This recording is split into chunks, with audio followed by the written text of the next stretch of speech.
Hello friends, मैं आपका एक बार फिर से स्वागत करता हूं हमारे YouTube channel Prince education Jaipur में। और दोस्तों, हमने देखा था पिछली क्लास में हमने देखा था कि हमने संविधान सभा की बैठ के देखी थी।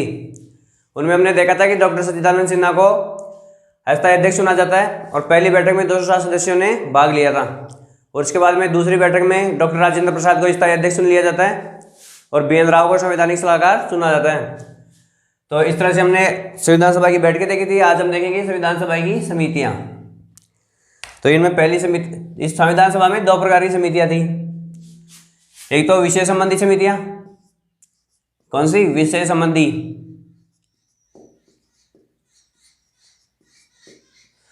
दूसरी कौन सी थी? प्रक्रिया संबंधी।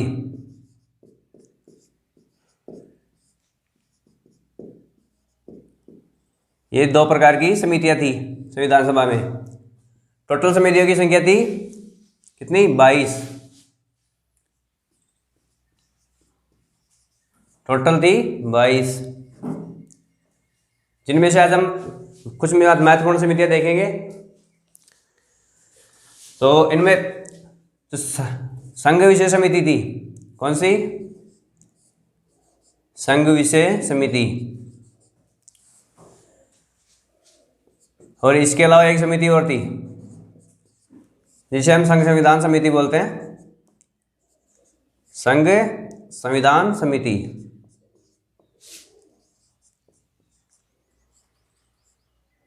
संघ संविधान समिति। तो ये दोनों समितियां किसके पास थी? ये जो दोनों समितियां थी ये थी पंडित जवाहरलाल नेहरू के पास।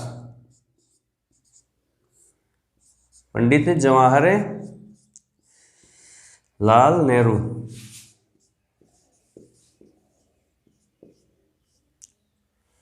तो ये दोनों समितियां पंडित जवाहरलाल नेहरू के पास थी। इसके अलावा जो प्रांत विषय समिति, प्रांत विषय समिति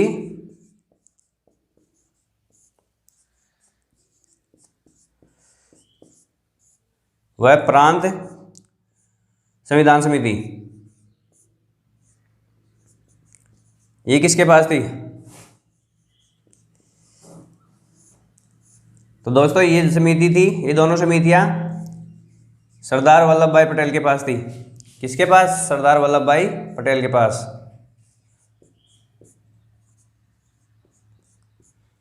सरदार पटेल, सरदार वल्लभ भाई पटेल।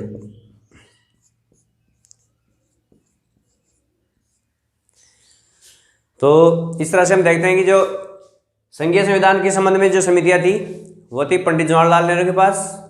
और जो प्रांत के विषय संबंधी और प्रांतीय संविधान से संबंधित समितियां सरदार पटेल के पास थी। तो संघ से हम ले लेंगे पंडित जवाहरलाल नेहरू और प्रांत से ले लेंगे सरदार वल्लभ भाई पटेल। इसके अलावा सरदार पटेल के पास 2 और समितियां थी, जिनमें पहली थी अल्पसंख्यक समिति।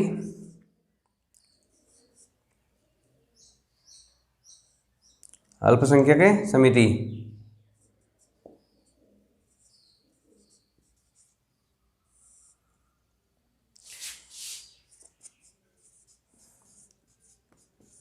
और इसके अलावा एक और थी मौलिक अधिकार समिति।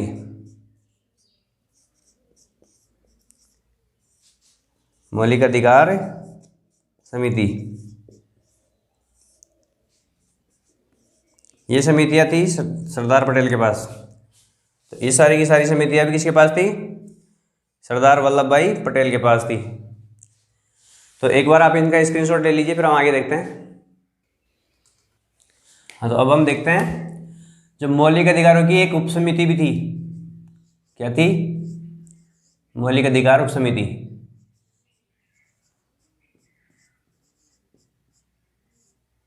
उपसमिति ये किसके पास थी? ये थी डॉक्टर JB कृपलानी के पास। JB कृपलानी के पास।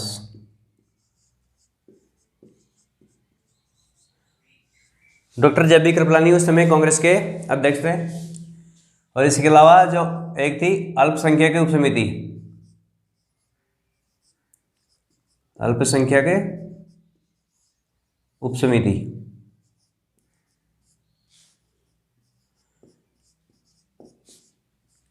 अल्पसंख्यक उपसमिति थी एस.सी. मुखर्जी के पास।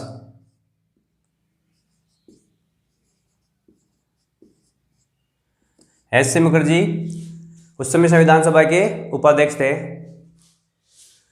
और इसके अलावा जो झंडा समिति थी, झंडा समिति, ये थी जे.बी. कृपलानी के पास।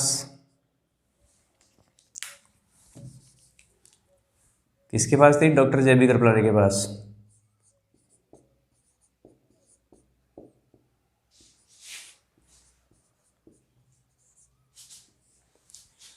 और इसके अलावा आती है जिसमें अपनी प्रक्रिया क्या होती है? प्रक्रिया व संचालन संबंधी समिति।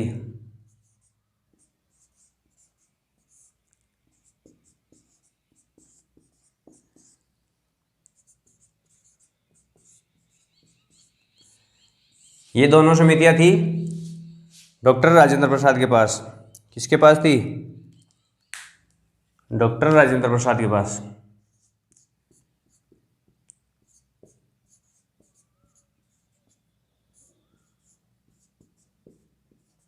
डॉक्टर राजेंद्र प्रसाद उस समय संविधान सभा के स्थायी अध्यक्ष थे, जो कि बाद में भारत के राष्ट्रपति भी बने। ये 2 बार भारत के राष्ट्रपति रहे थे। इसके अलावा इनके पास एक समिति और थी जिसे हम झंडा उप समिति बोलते हैं। क्या? झंडा उप समिति।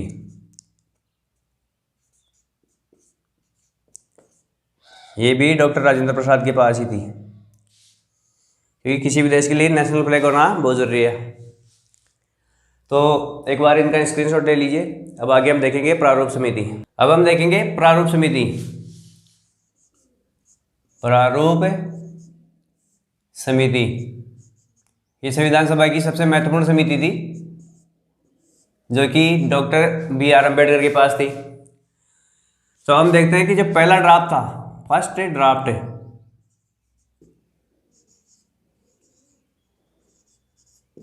जो फर्स्ट ड्राफ्ट था वो बी.आर. अम्बेडकर ने पेश नहीं किया था, वो किया था बी.एन. राव ने। किसने? बी.एन. राव, जो कि संविधान सभा के संवैधानिक सलाहकार थे। तो इनके द्वारा पहला प्रारूप पेश किया गया था। कब किया गया था? अगस्त 1947 को। कब किया गया?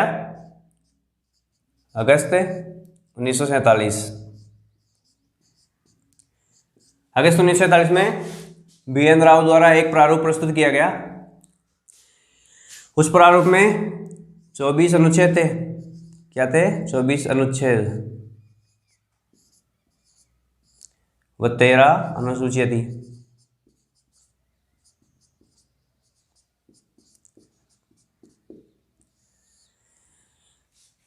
जो अगस्त 1947 में बी.एन. राव के द्वारा जो ड्राफ्ट पेश किया गया था, उसे और बेहतरीन बनाने के लिए 29 अगस्त 1947 को बी.आर. अम्बेडकर के नेतृत्व में एक 7 सदस्यीय कमेटी का गठन किया गया, जिसे हम प्रारूप समिति के नाम से जानते हैं। कब किया गया? 29 अगस्त 1947। क्या करने के लिए? जो ये प्रारूप था फर्स्ट ड्राफ्ट, इसे और बेहतर बनाने के लिए।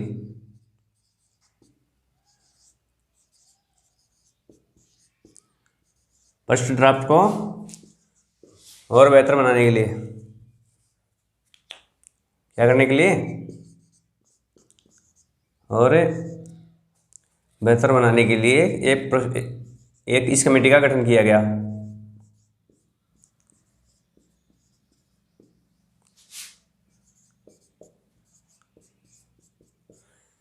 उनतीस अगस्त 1947 को इसका प्रारूप समिति का गठन किया गया बी.आर. अम्बेडकर के नेतृत्व में। इसके अध्यक्ष कौन बने? बी.आर. अम्बेडकर, भीमराव अम्बेडकर।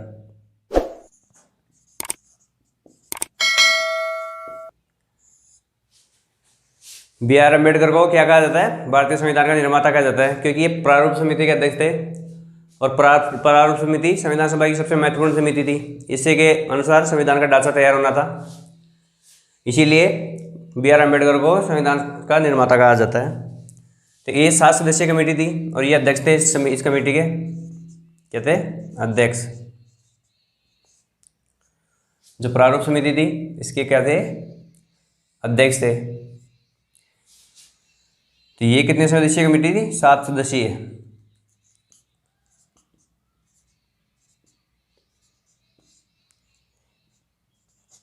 सात सदस्यीय कमेटी थी। इसके बी आर अम्बेडकर के अलावा सदस्य थे गोपाल स्वामी।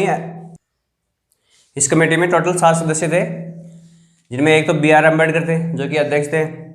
इसके अलावा एन गोपाल स्वामी अयंगर। कौन? एन गोपाल स्वामी अयंगर। गोपाल स्वामी अयंगर।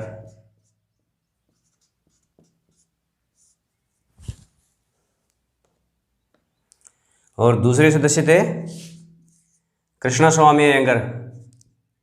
कृष्णा स्वामी अयंगर।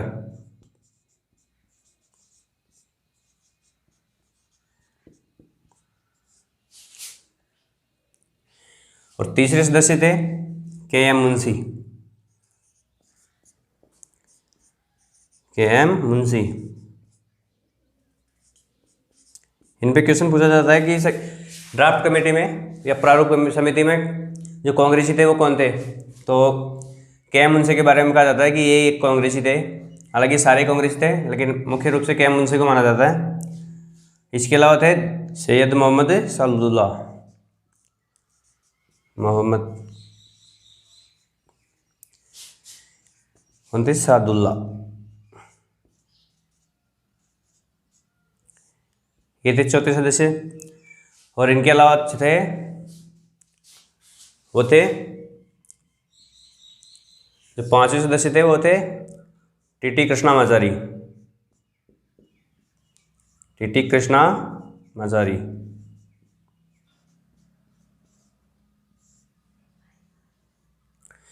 और छठे सदस्य थे वो कौन थे? एन माधव राव। एन माधव राव। इन 6 सदस्यों में से एक सदस्य दो सदस्य थे टीटी कृष्णामाचारी और एन माधव राव। इनमें से एन माधव राव आए थे बी एल मित्र की जगह, जिन्होंने स्वास्थ्य कारणों से इस्तीफा दे दिया था।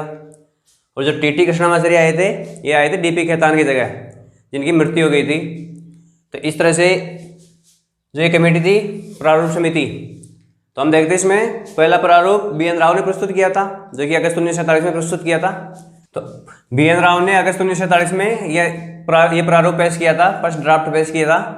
उसमें 24 अनुच्छेद और 13 अनुसूचियाँ थी।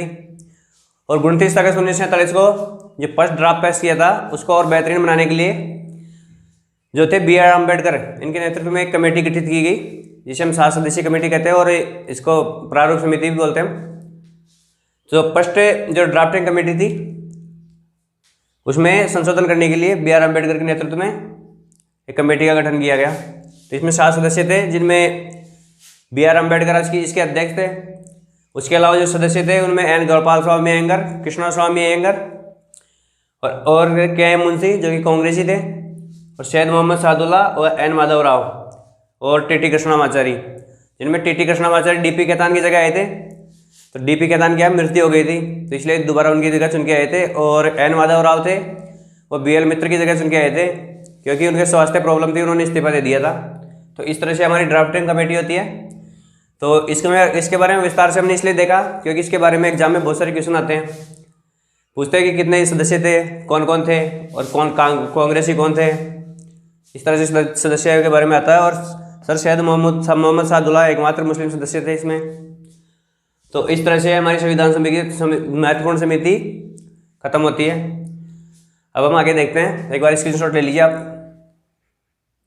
अब हम देखते हैं कि संविधान सभा के वाचन। तो संविधान सभा का प्रथम वाचन हुआ था कब से? 4 नवंबर से 4 नवंबर 1948 से 9 नवंबर कब तक है? 9 नवंबर 1948 तक। संविधान सभा का प्रथम वाचन कब से कब तक हुआ था? 4 नवंबर 1948 से 9 नवंबर 1948 तक। क्या था? ये प्रथम वाचन था, प्रथम वाचन। इसके अलावा जो द्वितीय वाचन होता है वो होता है अपना 15 नवंबर से, 15 नवंबर से स्टार्ट होता है और कब से कब तक चलता है? 15 नवंबर 1948 से ये चलता है अपना 17 अक्टूबर 1949 तक। तो जो द्वितीय वाचन है ये सबसे लंबा वाचन था। क्या था ये? द्वितीय वाचन।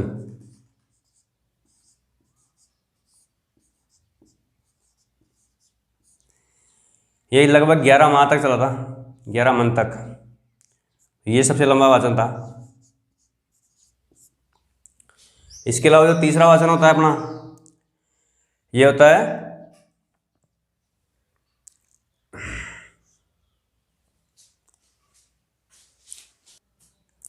अपना 14 नवंबर से, ये 14 नवंबर 1949 से शुरू होकर कब तक चलता है? ये 14 नवंबर 1949 से शुरू होकर ये चलता है 26 नवंबर 1949 तक।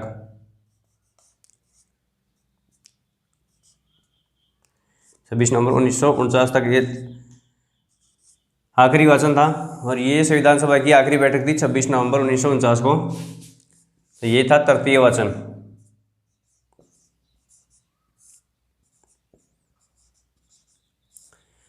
तो इस संविधान सभा के 3 वाचन होते हैं। तो संविधान सभा की इन 3 वाचनों में 12 बैठकें होती हैं और 12 बैठकों में संविधान सभा के जो संविधान पर विचार विमर्श किया जाता है और बाद में 26 नवंबर 1949 को हमारा संविधान पारित किया जाता है। इसमें से कुछ एक अनुच्छेद हमारे 26 नवंबर 1949 को लागू हो गए थे, जिनमें हमारे 16 अनुच्छेद थे। तो 16 अनुच्छेद 26 नवंबर 1949 को पारित हुए थे। तो ये आखिरी वाचन था। तो इसमें से हम देखते हैं कि प्रथम वाचन 4 नवंबर 1948 से शुरू होकर 9 नवंबर 1948 तक रहा और इसके बाद में जो सेकंड द्वितीय वाचन था वो 15 नवंबर 1948 से 17 अक्टूबर 1949 तक हुआ। ये सबसे लंबा वाचन था, 11 माह तक चला था। और तृतीय वाचन हुआ था अपना 14 नवंबर 1949 से 26 नवंबर 1949 तक। एक बार आप इसका स्क्रीनशॉट ले लीजिए, फिर हम आगे देखते हैं। अब हम देखते हैं कि संविधान सभा की बैठकें। तो संविधान सभा की टोटल 12 बैठकें हुई थी। कितनी? 12 बैठक हुई थी, जिनमें से अंतिम बैठक हुई थी, अंतिम बैठक ये हुई थी अपनी 24 जनवरी 1950 को।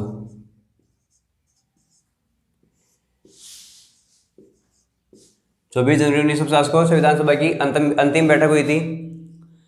और इसके अलावा संविधान पर 284 सदस्य, कितने थे? 284 सदस्यों ने हस्ताक्षर किए थे। जो संविधान हमारा बनकर तैयार हो चुका था उस पर 284 सदस्यों ने हस्ताक्षर किए थे।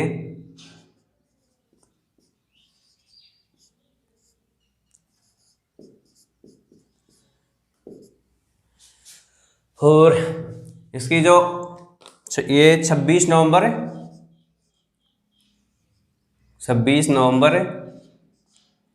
1949 इस दिन हमारा संविधान आंशिक रूप से लागू हुआ था। क्या किया गया था? आंशिक रूप से लागू हुआ था।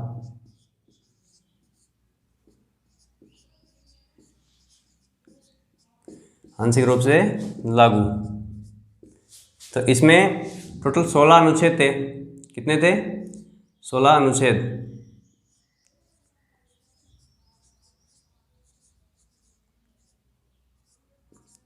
सोलह अनुच्छेद लागू किए गए थे इस दिन 26 नवंबर 1949 को। और ये पूरा लागू कब हुआ था? 26 जनवरी 1950 को।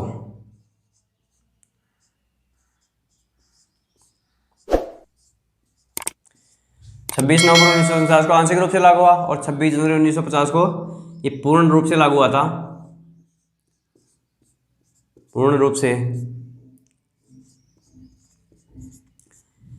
तो इस दिन भारत एक संपूर्ण प्रभुत्व संपन्न गणतंत्र बन गया था। इस समय हमारे देश में कोई भी बाहरी हस्तक्षेप नहीं था 26 जनवरी 1950 को। ये अपने निर्णय खुद लेने के लिए स्वतंत्र था, आंतरिक और बाह्य। तो इसके बाद में जो 24 जनवरी का समय आता है, कब का? 24 जनवरी 1950। इस दिन 3 चीज़ें की गई थी। एक तो हमारा राष्ट्रीय गान, राष्ट्रीय गीत, राष्ट्रीय गीत। दूसरा किया गया था अपना राष्ट्रीय गान, राष्ट्रीय गान। और तीसरी चीज थी अपना राष्ट्रपति। ये 3 चीजें इस दिन स्वीकार की गई थी। तो हमारे राष्ट्रपति आपको पता है डॉक्टर राजेंद्र प्रसाद बने थे। कौन बने थे? डॉक्टर राजेंद्र प्रसाद, राजेंद्र प्रसाद। डॉक्टर राजेंद्र प्रसाद को राष्ट्रपति के रूप में निर्वाचित किया गया था। और राष्ट्रीय गीत आप जानते हो, और राष्ट्रगान। तो इस तरह से 3 चीजें 26 जनवरी 1950 को की गई थी। और हमारा राष्ट्रीय गीत है वंदे मातरम, वंदे मातरम। ये लिखा था बंकिम चंद्र चटर्जी ने, जो उनके आनंद मठ से लिया गया था। और राष्ट्रगान था जनगण मन, जनगण मन। ये लिखा था रविंद्रनाथ टैगोर ने। तो मैं लिख देता हूं यहाँ पे, ये जो राष्ट्रीय गीत था ये लिखा था राष्ट्रीय गीत।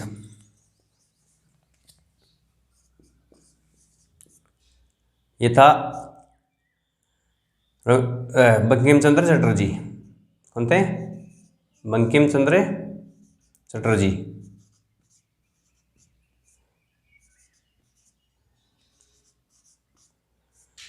और जो राष्ट्रीय गान था, क्या? राष्ट्रीय गान। ये लिखा था अपने रविंद्रनाथ टैगोर ने, रविंद्रनाथ टैगोर।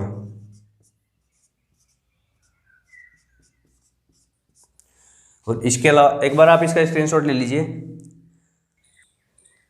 इसके अलावा हम देखते हैं अपना जो नेशनल फ्लैग था, क्या था? National flag, national flag.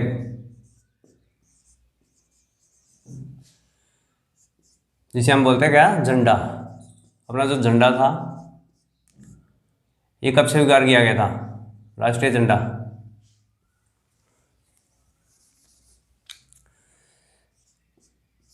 राष्ट्रीय झंडा।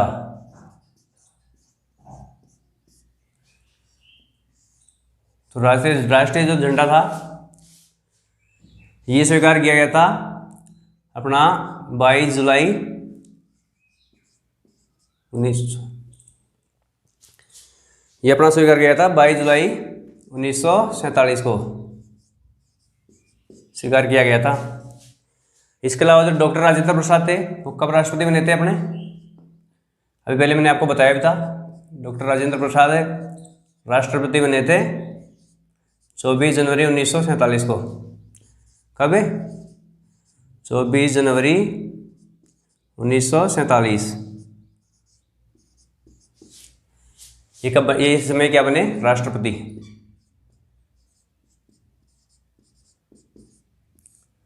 तो नेशनल फ्लैग या राष्ट्रीय झंडा 22 जुलाई 1947 को स्वीकार किया गया। और डॉक्टर राजेंद्र प्रसाद 24 जनवरी 1947 को अपने राष्ट्रपति बने थे। इसके अलावा संविधान बनने में समय लगा था अपना 2 वर्ष, क्या? 2 वर्ष 11 माह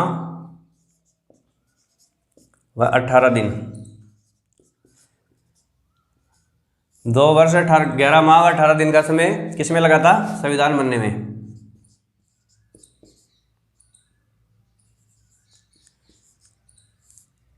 संविधान जो बनने में समय लगा, ये कितना था, 2 वर्ष 11 माह और 18 दिन का समय संविधान बनने में लगा था। इसके अलावा जो क्या थे, 63,96,729 रुपये, इतने संविधान में निर्माण में खर्च हुए। ये क्या था, खर्चा था। तो इस तरह से विश्व का सबसे बड़ा और सबसे लंबा संविधान बनकर तैयार हुआ। तो भारतीय संविधान को विश्व का सबसे बड़ा संविधान और सबसे लंबा संविधान माना जाता है।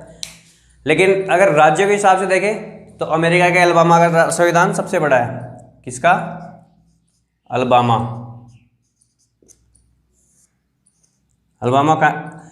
कौन है, ये जो अलबामा है ये अमेरिका का एक राज्य है।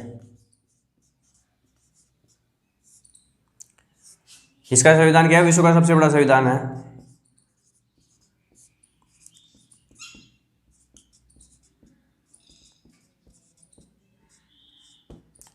बड़ा। लेकिन अगर देश के लिहाज से देखे जाए तो भारत का संविधान क्या है, सबसे बड़ा है विश्व का, देश के हिसाब से। तो देशों में जो देश है विश्व के, उनमें सबसे बड़ा संविधान है भारत का। इसका है भारत का,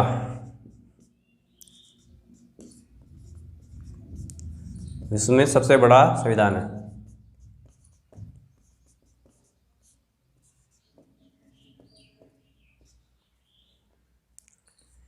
तो भारत का संविधान विश्व का सबसे बड़ा संविधान है।